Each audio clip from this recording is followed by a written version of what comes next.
Let's talk about the iPhone 16 Pro 2 weeks later. Now, this is not the iPhone 16 Pro, it's the iPhone 15 Pro Max. I returned the 16 Pro because it didn't look like a desert titanium color, it looked more rose gold, and so they lied to me. And I also got the smaller capacity, 256 gigs, where I probably should have gotten 512, and so I returned that. I'm waiting for the natural titanium and 512 gigs, but that's neither here nor there. Let's just talk about the iPhone 16 Pro as a filmmaking tool. Not so much as a phone, because as a phone, it's a great phone. Like, iPhones are great. You're not really missing much there in terms of just a smartphone. But in terms of a filmmaking tool, the cameras, the audio quality, like all the things that encompasses mobile filmmaking, I do have some thoughts. Now, there's a lot of pros going for the iPhone 16 Pro and a lot of, really? So bear with me, I'm gonna show you examples of what I'm talking about, but first let's talk about the camera quality of the iPhone 16 Pro. Now, the overall video and photo quality of the iPhone 16 Pro is pretty much the same as the iPhone 15 Pro Max. Like, I know with the 0.5x camera, you now get to take 48 megapixel photos, and that's great. I love that feature. But for everything else, it's kind of the same. Although when it comes to low light performance, there's kind of a trade-off for both cameras. With the iPhone 15 Pro Max, you don't see as much detail in the shadows, where with the 16 Pro, you see more details in the shadows, but with more noise. But from the outset, both the 15 Pro Max and the 16 Pro look fairly similar. Now, 4K 120 is new with the iPhone 16 Pro.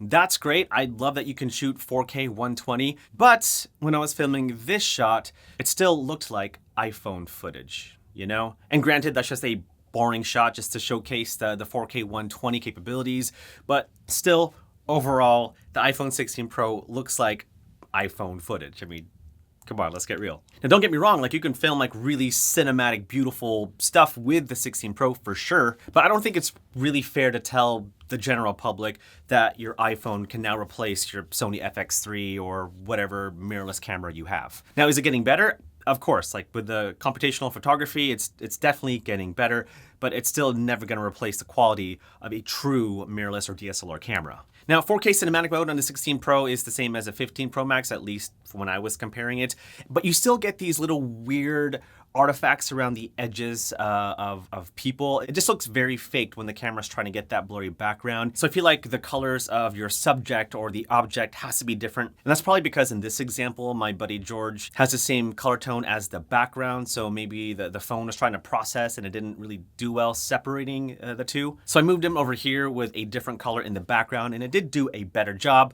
but still, it's not perfect. I still saw those little artifacts around the subject, and yeah, it still looks like iPhone footage. It's cool, but it's iPhone footage. ProRes LOG still the same with the iPhone 16 Pro. It's great to have that flat profile so that you can get the best dynamic range of the phone. So no real change there from the 15 Pro Max, at least from my observations. But the thing that I still don't like with iPhone footage is the muddied skin tone colors. Like, it looks almost too perfect, but in a bad way, you know what I mean? Like, it looks like my skin is way too smooth, or at least the color of it just doesn't look right. It looks too much HDR, even though I turned off the HDR mode on the phone. And so just like the iPhone 15 Pro Max, or pretty much any smartphone, it just depends on the lighting conditions of where you're filming it and how you're filming your scene. Now, the zoom capabilities of the iPhone 16 Pro, just the same as the 15 Pro Max, no change there. I did compare it with other smartphones like the Samsung Galaxy S24 Ultra and the Pixel 9 Pro XL, and by far the S24 Ultra did the best job because of that 10x zoom. And so yeah, if I had to give it a winner in terms of like zoom capabilities of a smartphone, the Galaxy S24 Ultra by far is the winner. Video though, iPhone footage still looks better than the rest. And then let's see what else. Stabilization is the same. When you put it into action mode, it stabilizes your footage even better. So yeah, pretty much the same as the iPhone 15 Pro Max, again with my observations. But yeah, overall, the quality of the cameras for videos and photos are pretty much the same as the iPhone 15 Pro Max. And if I had to pick one feature that I love the most from the iPhone 16 Pro Max, is actually the new photographic styles with that custom grid. Like, if you tap on this grid icon here, you can actually customize the look of your photos and videos, which to me I think is very cool if you want to have a consistent look. Now let's talk about the camera control button. Okay. What do we feel about that, guys? Yeah, me too. Yeah, I don't like it. Okay, no, I do like it as a shutter button. I think it's placed well, and I think it's great to have because it makes me feel like I'm shooting on a mirrorless camera. It's just that the half pressing it to activate the different functions, it kind of throws me off. And I got the silicone case for the iPhone 16 Pro. And it covers the button, and for some reason, even though it's an Apple product, I am not able to accurately half press on the camera control button. It's kind of weird. I feel like the new Peak Design case is better because it's a cutout and I can actually use the actual camera control button. But if it's covered by a case, I don't feel like you can use it accurately. It's just a weird button, and I found myself using the on-screen buttons way more, maybe because I'm used to it, or maybe because it's better placed, I can see everything on the screen. But yeah, trying to adjust your aperture or your exposure or whatever functions are there on the camera control button are not as efficient as the buttons you see on the screen. So overall, yeah, I think it's cool to take a photo, but honestly, I could do without it because I just ended up using the buttons on the screen anyway. Also, it's worth noting if you're taking vertical photos or videos, it's weirdly placed because it's right there and you can't really accurately change the different features. Again, you have to rely on your thumb to do all that when you can just easily look at the screen. Oh, boopy-doo, boppa-dippy-doo, and you're done, you know? I don't know what that was about. So that's the camera control button. It's okay. I do want to talk about the audio mix feature because it is pretty cool. But before I do, I want to talk about the using an SSD with the iPhone 16 Pro. Now, with the 15 Pro Max, if you use an SSD, you can format it to be either in exFAT or APFS, whatever the Mac format is. Either one of those formats works with the iPhone 15 Pro Max. With the 16 Pro, you can only use exFAT. And so if your SSD is already formatted to APFS, you can't really use it with a 16 Pro. You have to reformat it on your computer to be exFAT. And so yeah, just keep that in mind. All right, now let's talk about the audio mix features of the iPhone 16 Pro. It's pretty cool. I like where Apple is going with this. It's still the first generation of this new feature, so it's still not perfect. In fact, all of the presets sound a bit processed, at least to me, and especially if you're listening to it on your speakers, on your computer. But if you're listening to it on your phone, it actually sounds really good. And so if you're filming yourself and you're making a TikTok or an Instagram reel and it's a bit noisy, then you can use the audio mix features on the 16 Pro to clean up your audio. All right, so I want to test out the audio mix features of the 16 Pro. We got people talking over here on this side.